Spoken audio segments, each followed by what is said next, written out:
SM Store, amanah dalam muamalah.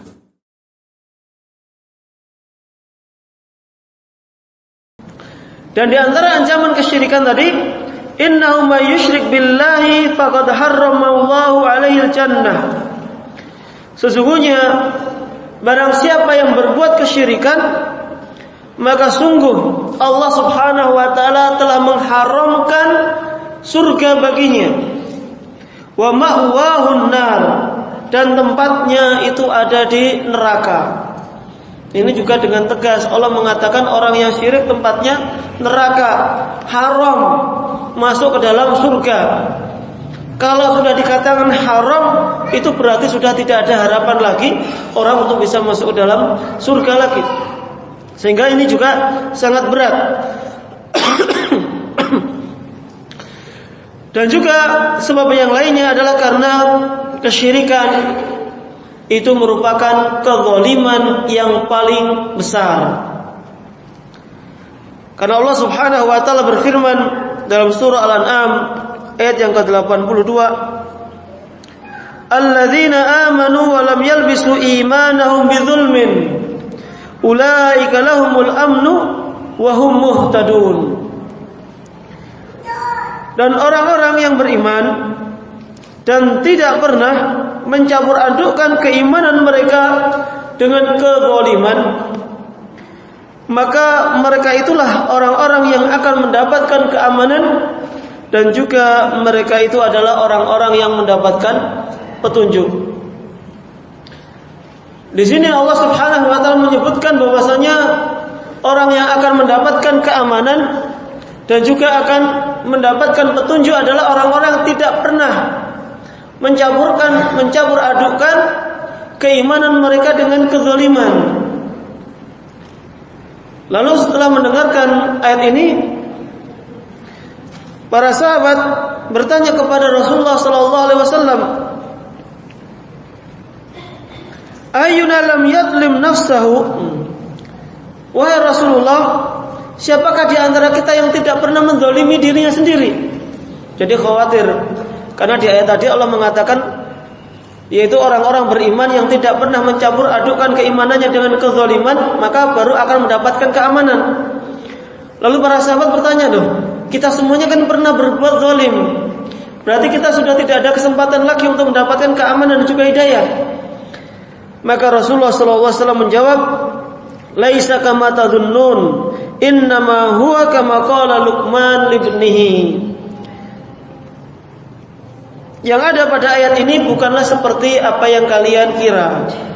Tidakkah kalian menyimak apa yang dikatakan oleh Luqman kepada anaknya? "Ya bunayya la tusyrik billah, inna syirka la zulmun azim." Wahai putraku, wahai anakku, janganlah engkau menyekutukan Allah Subhanahu wa taala, karena sesungguhnya kesyirikan adalah sebuah kezaliman yang sangat besar. Sehingga di sini Allah lah yang menyebut secara langsung melalui lisan Luqman kepada anaknya bahwasanya kesyirikan itu adalah zulmun azim, kezaliman yang besar. Kenapa disebut kezaliman?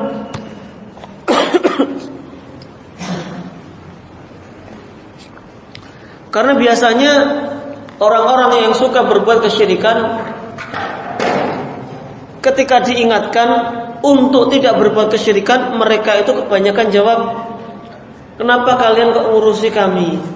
Yang penting kan kami tidak menzalimi orang lain, tidak mengganggu orang lain, tidak nyesat-nyesatkan orang lain seperti yang kalian lakukan. Kita beribadah di sini dan kami tidak menzalimi siapapun." Itu menurut persangkaan mereka. Sedangkan Allah sendiri yang mengatakan inna syirka la zulmun azim. Sesungguhnya kesyirikan itu merupakan kezaliman yang besar. Dan yang dimaksud dengan zalim atau az-zulmu secara bahasa adalah wad'u syai'in fi ghairi mawdi'ihi, meletakkan sesuatu bukan pada tempatnya. Kalau kepada manusia kita semuanya tahu itu zalim atau tidak secara zahir. Nah, kita mukul orang itu juga perbuatan zalim. Ganggu orang lain itu adalah zalim. Karena memang bukan tempatnya. Kenapa kok tiba-tiba dipukul dan yang lainnya? Tapi lebih besar lagi dosanya tatkala kita berbuat zalim itu kepada Allah Subhanahu wa taala. Yaitu wad'u syai'in fi ghairi mawdhi'i, meletakkan sesuatu bukan pada tempatnya. Tatkala kita meletakkan makhluk selain Allah Subhanahu wa taala menempati posisi sebagai Rabb, sebagai Khalik, sebagai Tuhan. Tatkala kita menjadikan di sana ada sembahan-sembahan selain Allah, berhala, kemudian menyembah, itu berarti zalim juga.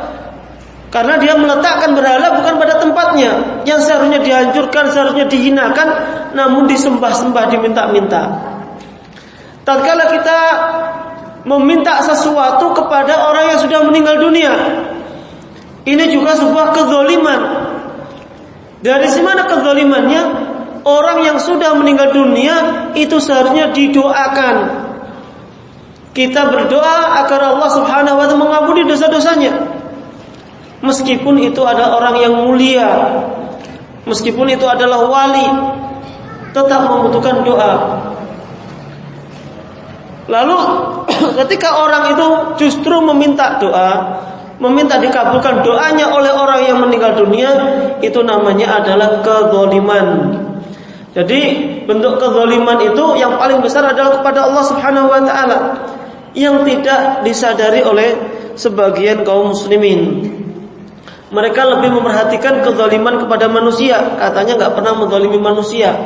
Namun ternyata justru mereka menzalimi Allah Subhanahu wa taala.